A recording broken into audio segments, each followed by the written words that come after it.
सोचिए, एक नए देश का संविधान लिखा जाता है। दुनिया के सबसे बेहतरीन कानूनी दिमाग और स्वतंत्रता सेनानी लगभग 3 साल तक दिन रात बहस करते हैं, एक एक शब्द तौलते हैं और एक मुकम्मल दस्तावेज तैयार करते हैं। बिल्कुल, एक बहुत ही ऐतिहासिक पल था वो। हाँ, लेकिन स्याही शायद ठीक से सूखी भी नहीं थी कि महज 15 महीने बाद, जी हाँ, सिर्फ 15 महीने बाद उन्हें एहसास होता है कि इस परफेक्ट किताब में बदलाव करना पड़ेगा।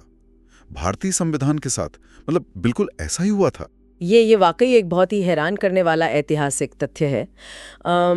अक्सर लोग सोचते हैं कि संविधान कोई पत्थर की लकीर है ना? हाँ। कि एक बार लिख दिया गया तो वो सदियों तक वैसा ही रहेगा। सही बात है। लेकिन 1950 में लागू होने के 1 साल के भीतर ही जो परिस्थितियां बनी, उन्होंने ये साबित कर दिया कि कोई भी कानून समाज की बदलती जरूरतों से बड़ा नहीं हो सकता। तो आज के इस गहन विश्लेषण में हमारे पास भारतीय संविधान के संशोधनों से जुड़े कई ऐतिहासिक नोट्स, कानूनी दस्तावेज और अध्ययन सामग्री हैं। और हमारा जो मिशन है आज, वो ये नहीं है कि किसी परीक्षा की तरह अनुच्छेदों के नंबर रटे जाएं। बिल्कुल नहीं। हमें उस कहानी को समझना है, उस क्यों और कैसे को डिकोड करना है जिसने इन बदलावों को जन्म दिया। क्योंकि भाग 20 अनुच्छेद 368 के तहत संसद को जो संशोधन की शक्ति मिली है, जो कि दक्षिण अफ्रीकी संविधान से प्रेरित है, उसने भारत की पूरी शक्ल बदल कर रखती है। और आज की इस चर्चा से सुनने वालों को ये समझ आएगा कि कैसे एक देश का कानून उसकी सामाजिक और राजनीतिक परिस्थितियों के साथ विकसित होता है। ठीक है, आइए इसे थोड़ा विस्तार से समझते हैं। 1951 में ऐसा क्या तूफान आ गया था कि पहले ही संशोधन की नौबत आ गई? देखिए, तूफान जमीनी हकीकत का था। आजादी के बाद सबसे बड़ा वादा था गरीबी हटाना और किसानों को जमीन देना। उस समय देश की ज्यादातर उपजाऊ जमीन कुछ गिने चुने जमींदारों के कब्जे में थी। तो सरकार ने तय किया कि जमींदारी प्रथा खत्म की जाए और जमीनें भूमिहीन किसानों में बांटी जाएं। लेकिन यहाँ एक बहुत बड़ा कानूनी पेंच फंस गया। मैं अंदाजा लगा सकता हूँ, क्योंकि उस वक्त संपत्ति का अधिकार यानी राइट टू प्रॉपर्टी एक मौलिक अधिकार हुआ करता था, है ना? सरकार अगर किसी जमींदार से उसकी जमीन छीनती तो सीधा कोर्ट का दरवाजा खटखटा सकता था। और बिल्कुल ऐसा ही हुआ। बिहार राज्य ने जब जमींदारी उन्मूलन कानून पास किया तो पटना हाई कोर्ट ने उसे असंवैधानिक करार दे दिया। कोर्ट का तर्क सीधा था कि भाई, आप किसी नागरिक का मौलिक अधिकार ऐसे नहीं छीन सकते। अब नवगठित सरकार के सामने एक बड़ा संकट था। हाँ। या तो वे अपना वादा तोड़ दे, हाँ। या फिर संविधान बदले। और इसी संकट से निकलने के लिए 1951 का पहला संविधान संशोधन लाया गया। मेरे पास जो नोट्स हैं उसमें लिखा है कि इस संशोधन के जरिए एक 9वीं अनुसूची 9th शेड्यूल बनाई गई। जी। अगर मैं इसे थोड़ा सरल भाषा में समझूं, तो क्या ये सरकार द्वारा बनाया गया एक तरह का, जैसे वीडियो गेम में सेफ जोन होता है, वैसा कुछ था? मतलब अगर सरकार ने किसी जमीन के कानून को इस 9वीं अनुसूची के डिब्बे में डाल दिया तो देश की अदालतें उसकी समीक्षा या जुडिशियल रिव्यू नहीं कर सकती थी। हाँ, इसे इस तरह से देखिए, ये एक ढाल थी।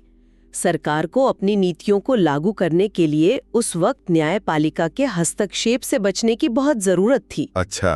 हालांकि दशकों बाद सुप्रीम कोर्ट ने ये स्पष्ट कर दिया कि अगर इस अनुसूची में डाला गया कोई कानून संविधान के मूल ढांचे का यानी बेसिक स्ट्रक्चर का उल्लंघन करता है तो उसकी भी समीक्षा की जा सकती है। लेकिन 1951 में इस कदम ने भूमि सुधारों का रास्ता साफ कर दिया था। लेकिन एक बात जो मुझे बहुत ज्यादा खटकती है, पहले संशोधन ने अनुच्छेद 19 यानी भाषण और अभिव्यक्ति की आजादी पर भी लगाम लगा दी। मतलब हम अभी आजाद हुए थे। सदियों की गुलामी के बाद लोगों को खुलकर बोलने का हक मिला था और सरकार ने तुरंत उस पर शर्तें लगा दी। क्या ये अपने ही नागरिकों के साथ एक तरह का धोखा नहीं लगता? सतह पर ये एक विरोधाभास या धोखा लग सकता है, लेकिन अगर हम 1951 के भारत की स्थिति देखें तो तस्वीर कुछ और थी। देश अभी एक खूनी विभाजन से गुजरा था। हाँ, वो तो है। सांप्रदायिक दंगे, विस्थापन और अविश्वास का माहौल था। सरकार को डर था कि असीमित अभिव्यक्ति की आजादी का इस्तेमाल हिंसा भड़काने या देश को तोड़ने के लिए किया जा सकता है। इसलिए लोक व्यवस्था यानी पब्लिक ऑर्डर, विदेशी राज्यों के साथ मैत्रीपूर्ण संबंध और अपराध के लिए उकसाने, इन 3 आधारों पर बोलने की आजादी को सीमित किया गया। समझ गया।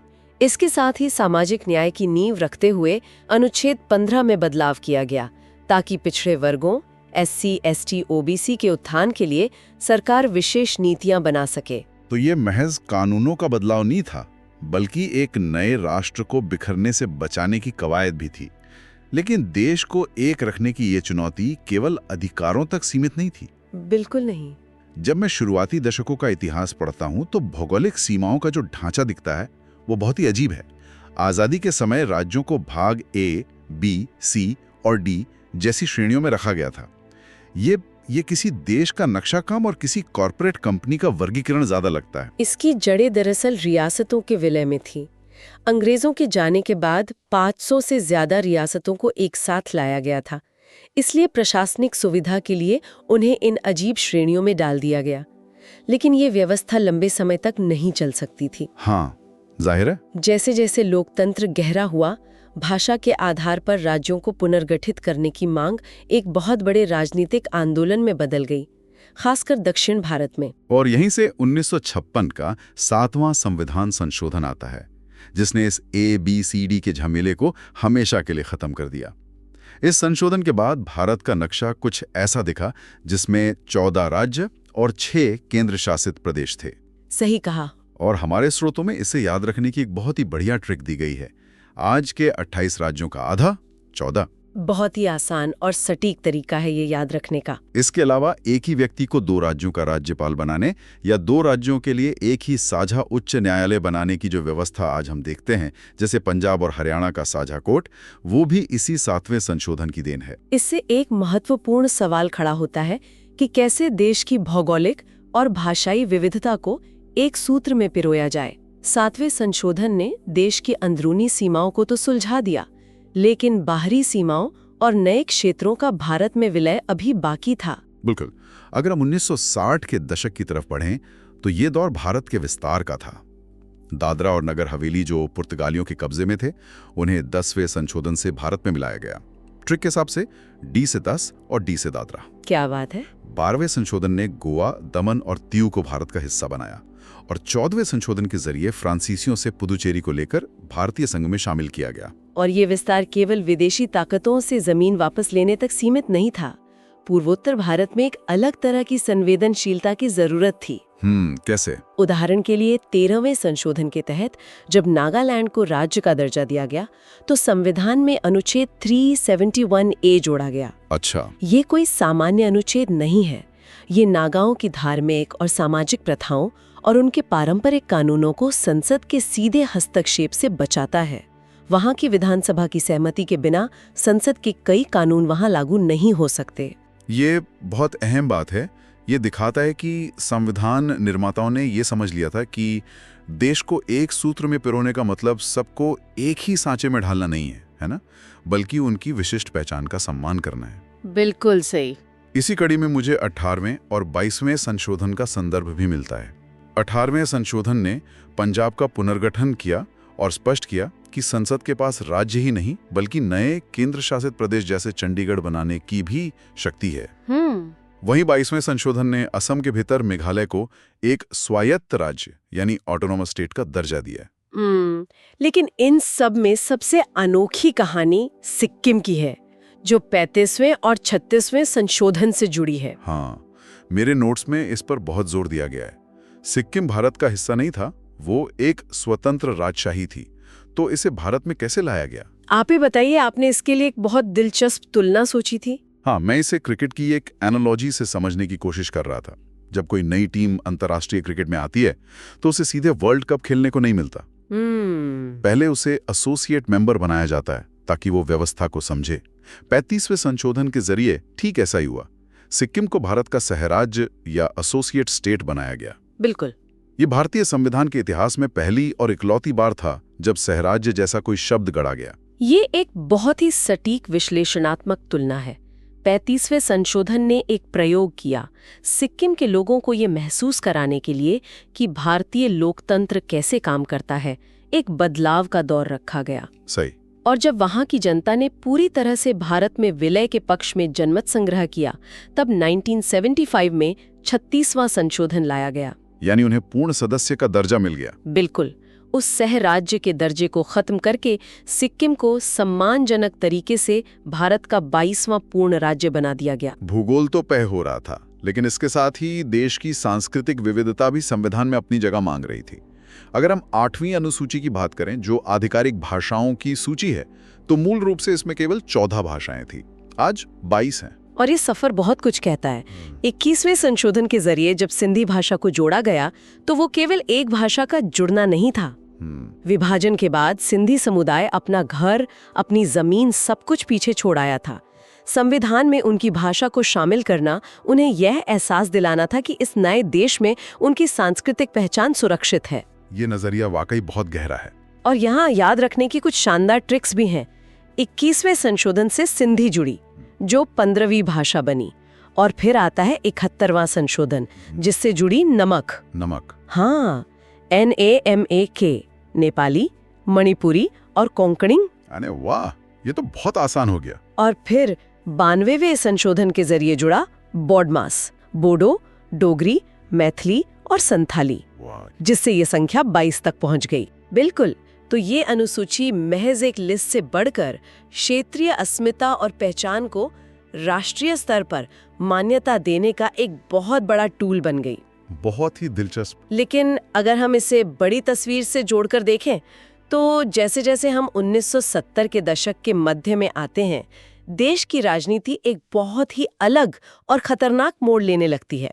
आप आपातकाल और 1976 के 42वें संशोधन की बात कर रही हैं ना? जी, ये वह दौर था जब सीमाएं और भाषाएं तो व्यवस्थित हो चुकी थीं, लेकिन सत्ता के गलियारों में संसद और न्यायपालिका के बीच एक वर्चस्व की जंग शुरू हो गई थी। अध्ययन सामग्री में इस संशोधन को मिनी संविधान या लघु संविधान कहा गया है। लेकिन जरा रुकिए, क्या ये एक तरह का सत्ता का दुरुपयोग नहीं था? क्योंकि इस संशोधन ने तो संविधान का पूरा चेहरा ही बदलने की कोशिश की। प्रस्तावना में समाजवादी, पंथ निरपेक्ष और अखंडता जैसे शब्द जोड़ दिए गए। बिल्कुल, ये संसद द्वारा अपनी सर्वोच्चता स्थापित करने का सबसे आक्रामक प्रयास था। प्रस्तावना में बदलाव तो केवल एक हिस्सा था। और क्या क्या हुआ? 42वें संशोधन ने नागरिकों के लिए 10 मौलिक कर्तव्यों को अनुच्छेद 51A के तहत जोड़ दिया। इसके पीछे सरकार का तर्क था कि नागरिक केवल अधिकारों की मांग नहीं कर सकते, उन्हें राज्य के प्रति अपने कर्तव्य भी निभाने होंगे। लेकिन सबसे ज्यादा विवादित कदम था लोकसभा और विधानसभाओं का कार्यकाल 5 साल से बढ़ाकर 6 साल कर देना और न्यायपालिका की शक्तियों को इस हद तक सीमित कर देना कि वो संसद द्वारा बनाए गए किसी भी कानून की आसानी से समीक्षा न कर सके। ये तो सीधे सीधे शक्तियों के संतुलन को, जो चेक्स एंड बैलेंसेस होते हैं, उसे नष्ट करना था। हाँ, लेकिन कहते हैं ना कि हर क्रिया की प्रतिक्रिया होती है। आपातकाल हटने के बाद जब सत्ता बदली और 1978 में मोरारजी देसाई की सरकार आई तो 44वां संविधान संशोधन लाया गया। ये संशोधन एक तरह से 42वें संशोधन के अतिवादी बदलावों की डैमेज कंट्रोल या सुधार की प्रक्रिया थी। एकदम सही। इस संशोधन ने लोकतांत्रिक संतुलन को वापस बहाल किया। लोकसभा का कार्यकाल वापस 5 साल किया गया। सबसे महत्वपूर्ण बात ये तय कर दिया गया कि भविष्य में कोई भी प्रधानमंत्री अकेले राष्ट्रपति को आपातकाल लगाने की सलाह नहीं दे सकता। अच्छा जी, इसके लिए पूरी मंत्री परिषद की लिखित सिफारिश अनिवार्य होगी। लेकिन इसी 44वें संशोधन में एक फैसला ऐसा था जिसने मुझे थोड़ा चौंकाया। कौन सा? हमने शुरुआत में जमींदारी उन्मूलन की बात की थी, जहां संपत्ति का अधिकार रुकावट था। 44वें संशोधन ने संपत्ति के अधिकार को मौलिक अधिकारों की सूची से ही पूरी तरह से निकाल फेंका और उसे केवल एक सामान्य कानूनी अधिकार बना दिया, अनुच्छेद 301 के तहत। आम नागरिक के नजरिए से देखें तो ये एक बड़ा झटका लगता है कि उसका एक मौलिक अधिकार छीन लिया गया। सरकार ने ऐसा क्यों किया? देखिए, इसे आज के संदर्भ में समझने की कोशिश करते हैं। कल्पना कीजिए कि आज आपके शहर में सरकार को एक नया हाईवे, अस्पताल या मेट्रो लाइन बिछानी है। ठीक है। विकास के इस काम के लिए जमीन का अधिग्रहण करना पड़ेगा। अगर आज भी संपत्ति का अधिकार एक मौलिक अधिकार होता तो कोई भी व्यक्ति अपनी जमीन का एक छोटा सा टुकड़ा देने से मना करके सुप्रीम कोर्ट में पूरे के पूरे नेशनल हाईवे प्रोजेक्ट को सालों तक रोक सकता था। हो, तो मतलब राष्ट्र के बुनियादी ढांचे के विकास के लिए ये जरूरी था। बिल्कुल। इसे कानूनी अधिकार बनाने का मतलब ये नहीं है कि सरकार बिना पैसे दिए आपकी जमीन छीन लेगी। आपको मुआवजा मिलेगा, आप कानूनी प्रक्रिया का सहारा ले सकते हैं, लेकिन आप केवल मौलिक अधिकार का हवाला देकर देश के विकास कार्यों को अनिश्चित काल के लिए ठप नहीं कर सकते।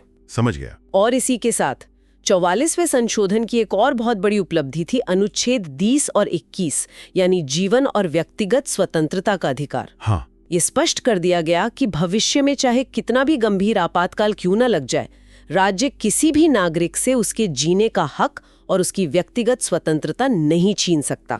यानी सत्ता की ज्यादतियों के खिलाफ एक परमानेंट सुरक्षा चक्र बना दिया गया। जी। अब यहाँ बात और भी दिलचस्प हो जाती है, क्योंकि 1980 और 90 के दशक के संशोधनों को देखकर लगता है कि सत्ता अब दिल्ली के नॉर्थ ब्लॉक से निकलकर सीधे देश के युवाओं और गांवों की तरफ जा रही थी। मैं 1989 के 61वें संशोधन की बात कर रहा हूं, जिसने मतदान की उम्र 21 साल से घटाकर 18 साल कर दी। ये भारत के जनसांख्यिकीय बदलाव को स्वीकार करने का एक बहुत बड़ा कदम था। देश युवा हो रहा था और इतने बड़े युवा वर्ग को राजनीतिक प्रक्रिया से बाहर रखना लोकतंत्र के लिए ठीक नहीं था। बिल्कुल नहीं। इस एक फैसले ने रातों रात लाखों युवाओं को ये तय करने की ताकत दे दी कि उनके देश का भविष्य कौन लिखेगा। और सत्ता का ये विकेंद्रीकरण 1992 के 73वें और 74वें संशोधन के साथ अपने चरम पर पहुंचा। मुझे लगता है कि आजाद भारत के इतिहास में आम आदमी को ताकत देने वाले ये सबसे बड़े संशोधन थे। 73वें संशोधन ने पंचायती राज व्यवस्था को संवैधानिक दर्जा दिया और 74वें संशोधन ने नगर पालिकाओं को। लेकिन इन संशोधनों में जो एक बात सबसे ज्यादा क्रांतिकारी थी, वो था महिलाओं के लिए कम से कम 33% आरक्षण सुनिश्चित करना। ये सच में एक जमीनी क्रांति थी। सदियों से जिन महिलाओं को घर की चारदीवारी तक सीमित रखा गया था, वो अचानक गांव की प्रधान और नगर पालिकाओं की अध्यक्ष बनने लगीं। सत्ता का ये बंटवारा केवल प्रशासनिक नहीं था, ये एक गहरा सामाजिक बदलाव था। और इसी सामाजिक सशक्तिकरण को आगे बढ़ाया 2002 के 86वें संविधान संशोधन ने। जी हाँ, शिक्षा का अधिकार। कुल इसने 6 से 14 वर्ष की आयु के सभी बच्चों के लिए मुफ्त और अनिवार्य शिक्षा को अनुच्छेद 21A के तहत एक मौलिक अधिकार बना दिया। पहले शिक्षा केवल एक नीतिगत लक्ष्य थी, लेकिन इस संशोधन ने इसे एक ऐसा अधिकार बना दिया जिसे कोर्ट में लागू करवाया जा सकता है। और साथ ही माता पिता के लिए ये 11वां मौलिक कर्तव्य बन गया कि वे अपने बच्चों को स्कूल भेजें। बहुत खूब। लेकिन यहाँ जो बात सबसे आकर्षक है वो ये है कि इन सब कदमों ने नागरिकों को तो सशक्त कर दिया, लेकिन हमारे राजनीतिक तंत्र में कुछ ऐसे गहरे सुराख थे जो इस पूरे लोकतांत्रिक जहाज को डुबो सकते थे।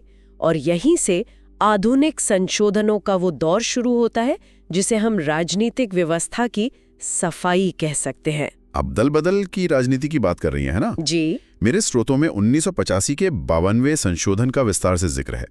उस समय आया राम गया राम की कहावत बहुत मशहूर थी। एक नेता चुनाव जीतता था और अगर दूसरी पार्टी उसे मंत्री पद या पैसों का लालच देती तो वो तुरंत पाला बदल लेता था। ये तो सीधे सीधे जनता के वोटों का सौदा था। बिल्कुल। 52वें संशोधन ने 10वीं अनुसूची जोड़कर दल बदल पर रोक लगाई। लेकिन मेरे मन में एक सवाल है, अगर ये कानून इतना ही सख्त था तो आज भी हम सरकारों को गिरते हुए क्यों देखते हैं? इस कानून में वो कौन सा लूपहोल या खामी थी? खामी इसके एक अपवाद में थी।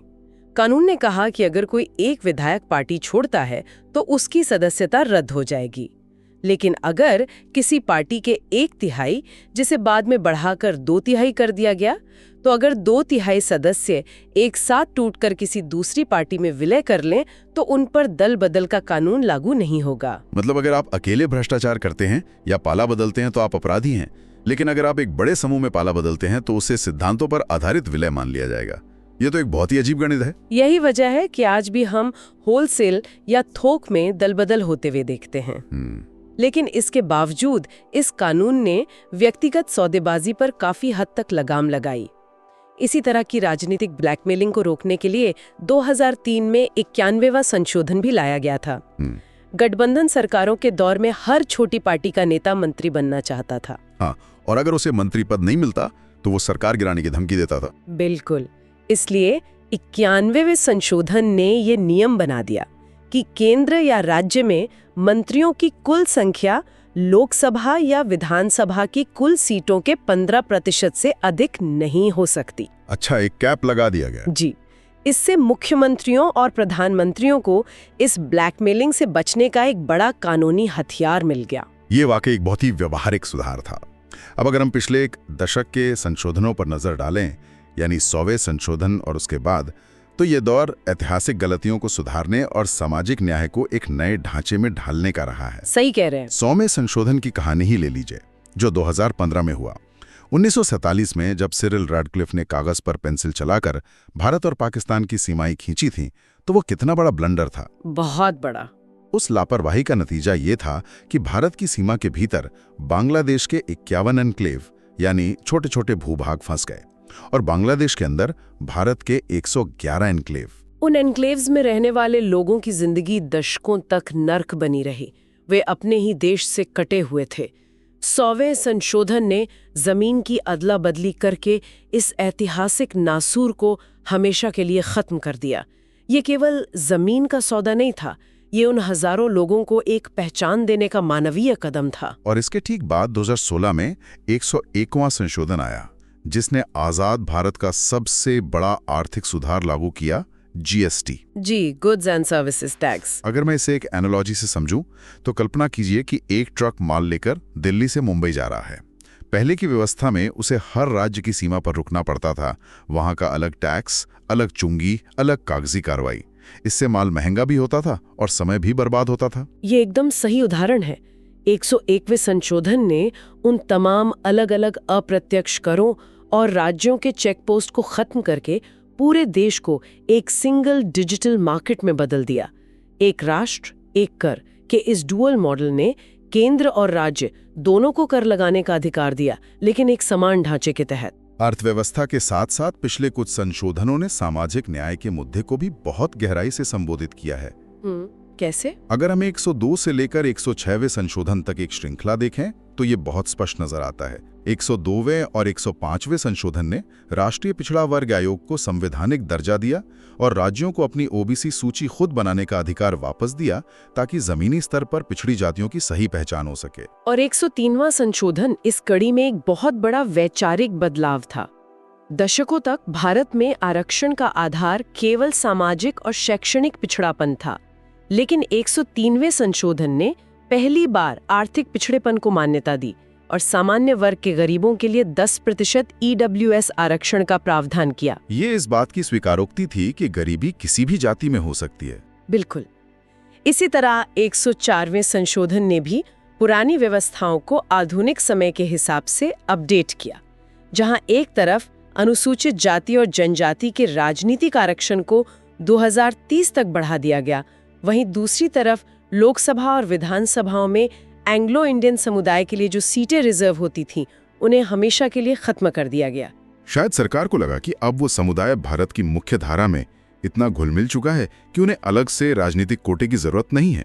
और इस पूरी श्रृंखला का सबसे ताजा और ऐतिहासिक कदम है 106वां संशोधन, जिसे नारी शक्ति वंदन अधिनियम के नाम से जाना जाता है। हाँ, ये वही सपना है जिसकी शुरुआत 1992 में पंचायतों में 33% आरक्षण देकर की गई थी। अब 106वें संशोधन ने उसी विजन को देश की सर्वोच्च विधायी संस्थाओं, लोकसभा और राज्य विधानसभाओं तक पहुंचा दिया है। जी, वहां भी महिलाओं के लिए 33% सीटें आरक्षित कर दी गई हैं। ये भारत की नीति निर्माण प्रक्रिया में महिलाओं की आधी आबादी को उनका हक देने का एक बहुत बड़ा प्रयास है। तो अगर हम शुरुआत से लेकर अब तक के सफर को देखें, तो ये साफ है कि संशोधन केवल कानूनी पन्ने नहीं है, वे हमारे समाज की यात्रा के मील के पत्थर है। बिल्कुल। तो इस सब का असल में क्या मतलब है? जब हम इन सारे स्रोतों और नोट्स को समेटते हैं, तो एक ही बात उभर कर सामने आती है कि हमारा संविधान कोई पुरानी सूखी हुई वकीलों की किताब नहीं है। ये एक जीवित दस्तावेज है। जब देश को जमीन बांटने की जरूरत हुई, तो इसने रास्ता दिया। जब सीमाओं को सुलझाना था, तो ये लचीला हो गया। जब लोकतंत्र को गांव की चौपालों और महिलाओं तक पहुंचाना था, तो इसने खुद को विस्तार दिया। और जब राजनीतिक व्यवस्था में सड़ांध आई, तो इसने खुद को साफ करने के कानून भी बनाए। ये सचमुच एक अद्भुत यात्रा है, लेकिन जाते जाते ये पूरी चर्चा सुनने वालों के लिए एक बहुत ही गहरा और उत्तेजक विचार छोड़कर जाती है। वो क्या? एक ग्रीक दार्शनिक सवाल है, शिप ऑफ थीसिस। अगर आप किसी जहाज की मरम्मत करते करते उसकी एक एक लकड़ी बदल देते हैं, तो क्या अंत में वो वही पुराना जहाज रहता है या एक नया जहाज बन जाता है? बहुत ही शानदार सवाल। भारत के संविधान में अब तक 100 से अधिक